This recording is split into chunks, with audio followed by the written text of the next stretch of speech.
Right here first tonight, we're bringing you up to date on what's been a fast-moving day of breaking news in the killing of Charlie Kirk. The 22-year-old suspected gunman is in jail. His own family telling him late last night to turn himself in.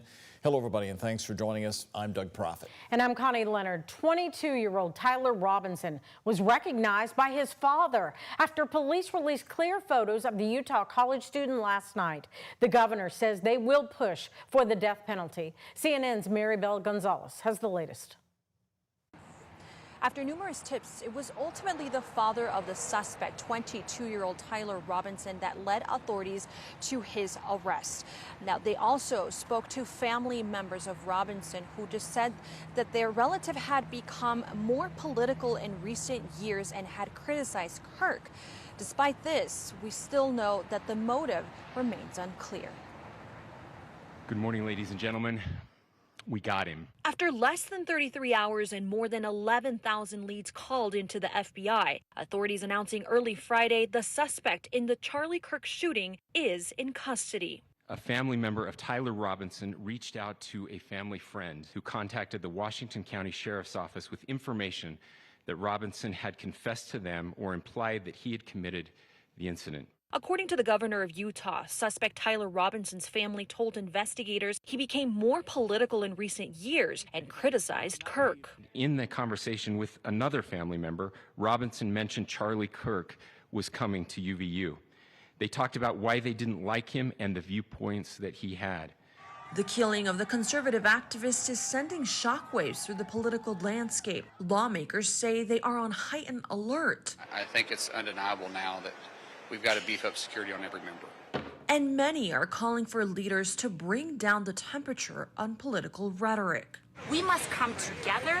Our responsibility is to de-escalate this environment, to reduce the level of chaos that is at risk right now in this country. The 31-year-old founder of Turning Point USA is credited with helping rally young voters to conservative causes. Charlie Kirk was a great person, a great man, great in every way, especially with youth. And what he did, what this man did, was disgraceful. Now, Utah's Governor Spencer Cox says that only one person was responsible for Kirk's murder. And he also said that more details about this case would be revealed in upcoming charging documents expected to be filed by early next week. Reporting in Orem, Utah, I'm Maribel Gonzalez. And at the end of that news conference today, the Utah governor had a message for America. Spencer Cox has been the Republican governor of Utah since 2021. Over the past few days, he has reminded people that political disagreements are part of America, but killing people over their beliefs is not. It is an attack on all of us. It is an attack on the American experiment. It is an attack on our ideals. This cuts to the very foundation of who we are, of who we have been, and who we could be in better times. Political violence is different than any other type of violence. Now, the governor's message is something that many of you have been telling us on the rant line. You can leave your thoughts and opinions by calling 502-582-RANT. Again, that's 582-7268. Your opinions are certainly welcome tonight. So many events happening this weekend, including Bourbon and beyond, and the weather looks great. Well, I was telling you on the way into town today, the streets are wide open. Where is everybody? Yes. Well, they're out having fun at some of these festivals. And Mallory, you are keeping it dry and clear for pretty much most of the forecast. For most of it, yes. We have reintroduced that very slight rain chance, but it doesn't look like it'll impact the festival. That's the good news, because we have a Saturday evening rain chance in southern Indiana and then a Sunday morning rain chance.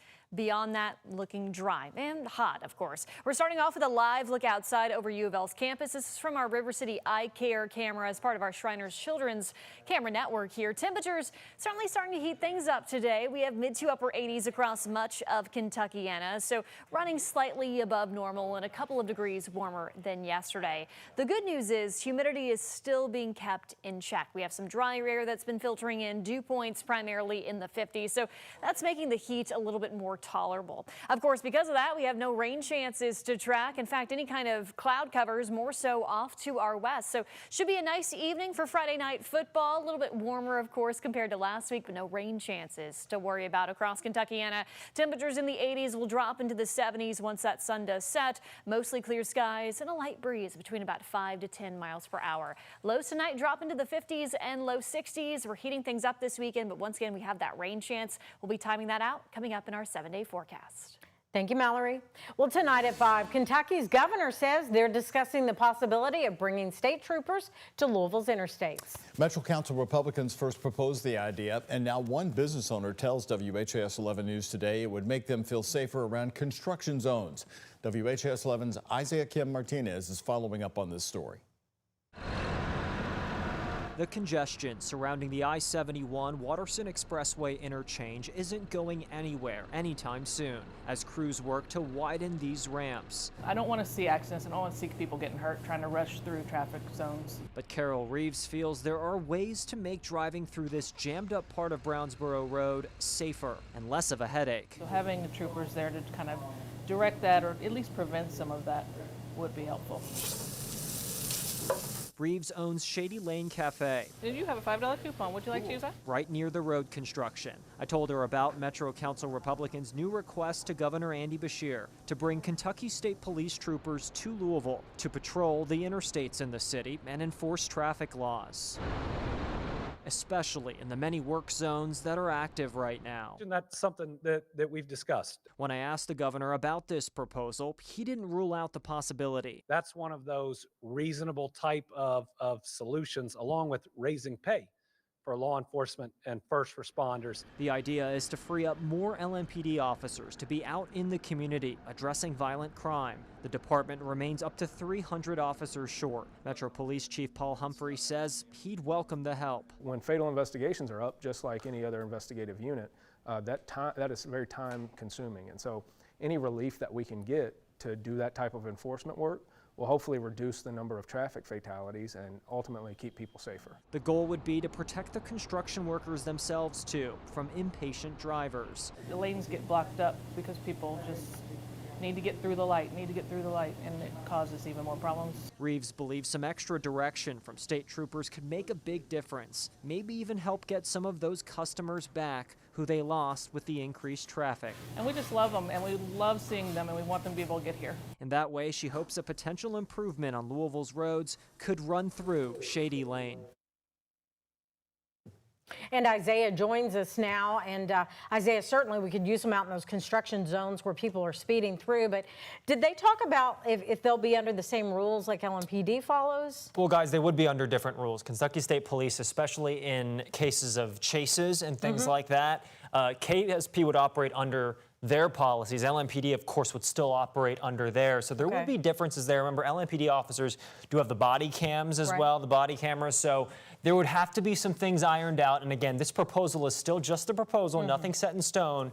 But the mayor himself also seems to be on board if the governor was as well. Right. Well, the chief was here yesterday. He told us the LMPD would have to follow their policy on chases, whereas KSP's got their own. It would be very different. Certainly. All right. Thanks, Isaiah. Thank you, Isaiah. Well, something that will slow you down coming up. Traffic alert. The Kentucky Transportation Cabinet is shutting down 2 ramps on I-65 over the weekend. Starting tonight, road crews are applying surface treatments to the downtown ramps.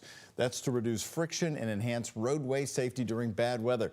KYTC says the ramps to I-71 North and I-64 West are expected to be closed until Monday morning. Well, bookworms of all ages have something to look out for when driving around the metro. The Louisville Free Public Library unveiled its new mobile library today. The Library on Wheels is bringing books and other materials to adult facilities, housing communities, shelters, and other areas with limited access to a library. The bookmobile was made possible thanks to a $250,000 budget allocation from the mayor and Metro Council. The Library Foundation also helped contribute to the bookmobile, which allowed for new books and materials. At today's unveiling, Library Interim Executive Director Barbara Sexton-Smith says all roads lead to the library. The library is so much more than books and mortar. It's so much more than buildings, all 18 of them, soon to be 19 of them. The library is really about people. The library is a place where people from all over this region and tourists who travel here come and visit and connect and meet. And you can also find the Bookmobile at parks, shopping centers, and community events. And if you want to see it near you, just look for this story on our website because we have a link to request it to stop near you. Well, Louisville loves its books. We know that. We see that all the time around here. And yes, books are still a big part of college campuses. So today, a great celebration for a new bookstore, this one at Simmons College of Kentucky in Louisville.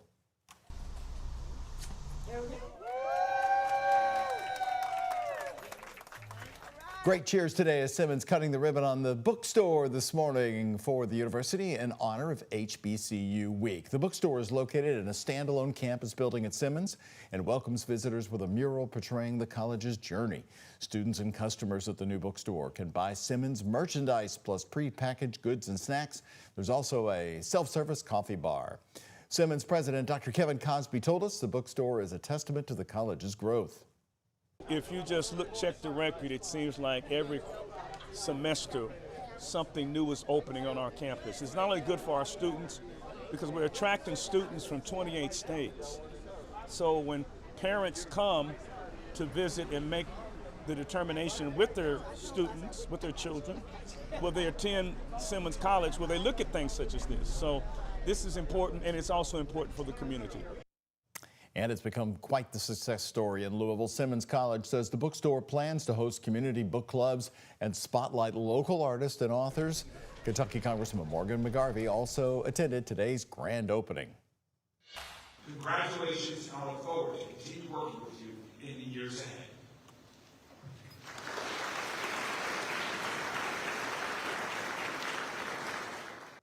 More applause today as we are narrowing the gap on the shortage of Metro Police. Louisville Metro Police welcoming new officers to the ranks as they work to improve recruitment and retention within the police department. 13 officers graduated at the ceremony today. Class 62 began on February 17th of this year. Well, the Courier-Journal and WHAS11 are teaming up for a community conversation on busing.